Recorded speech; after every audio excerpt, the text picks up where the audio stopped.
मैं डॉक्टर परीक्षित शेवड़े और आयुर्वेद टिप्स के इस एपिसोड में हम लोग बात करने वाले हैं पानी के ऊपर। दिन में तकरीबन 5 से 6 लीटर तक पानी पीना चाहिए। इतनी बड़ी पैमाने पे पानी पीने से हमारा हाजमा ठीक रहता है, हमारी त्वचा अच्छी रहती है और न जाने क्या क्या लाभ हमें होते हैं। दोस्तों, आपने सारी बातें पहले भी सुनी होंगी, लेकिन क्या सच में इतने बड़े पैमाने पे पानी पीना हमारे लिए सेहत के लिए जरूरी है या फिर ये बिल्कुल इसके विपरीत है? जानते हैं आयुर्वेद इसके बारे में क्या कहता है। देखिए, आपने ये तो सुना होगा कि जल ही जीवन है। सही बात है, क्योंकि हमारे शरीर के अंदर लगभग 60 से 65% तो केवल पानी ही है।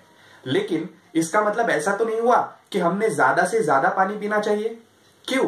क्योंकि जिस प्रकार से हम लोग जो भोजन खा रहे हैं उसे पचाने की जरूरत पड़ती है, उसी तरह से हम लोग जो पानी पी रहे हैं उसे भी पचाने की जरूरत पड़ती है।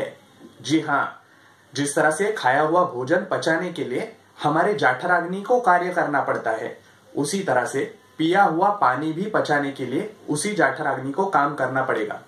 अब जहां पे मैं अग्नि शब्द का प्रयोग कर रहा हूं तो आपके जहन में तुरंत ये बात आएगी कि जैसे हम देखते हैं बाहर अगर कहीं जगह पे आग लगी हो और उस पर पानी पोता जाए तो क्या होगा? वो आग बुझ जाएगी।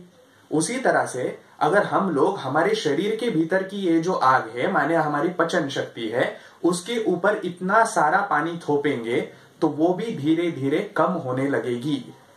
हमारे शरीर में जो पानी हम लोग ले रहे हैं वो लेने के बाद शरीर की क्रियाओं के लिए इस्तेमाल होने के बाद शरीर से बाहर उत्सर्जित होने के केवल 2 मार्ग है। इनमें से एक है पसीना और दूसरा है यूरिन माने मूत्र। एक सेहतमंद इंसान दिन में माने 24 घंटों में लगभग तकरीबन 2 से 2.5 लीटर तक ही मूत्र का उत्सर्जन करता है। उतनी ही हमारी किडनी की क्षमता रहती है, उससे ज्यादा नहीं रहती। तो फिर इसके आगे की अतिरिक्त मात्रा जो हम लोग ले रहे हैं, फिर वो 5 से 6 लीटर तक की मात्रा वो जाएगी कहां?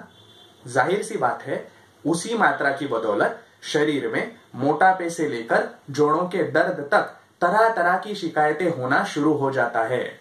आयुर्वेद तो कहता है अत्यंबुपानाच्च भवन्ति रोगाः, माने ज्यादा पानी पीने से आप कई सारी बीमारियों के शिकार होंगे। हमारा शरीर एक यंत्र की तरह है जिसमें पानी की कमी होने पे वह तुरंत हमें बता देता है। कैसे? प्यास के द्वारा। और इसीलिए जब हमें प्यास लगती है तब ही और जिससे हमारी प्यास बुझती है उतनी ही मात्रा में पानी पीना चाहिए। अगर इससे ज्यादा पानी हम लोग पिएंगे तो हम लोग बहुत सारी शिकायतों को निमंत्रण दे रहे हैं, ये हमेशा ध्यान में रखें। इसीलिए पानी कितना पीना चाहिए इस सवाल पे बाकी के एक्सपर्ट की राय सुनने की बजाय हमारा शरीर हमको क्या कह रहा है, इसके ऊपर अगर हमने ज्यादा ध्यान दिया तो हमारे सेहत के लिए वो ज्यादा लाभदायक रहेगा। धन्यवाद।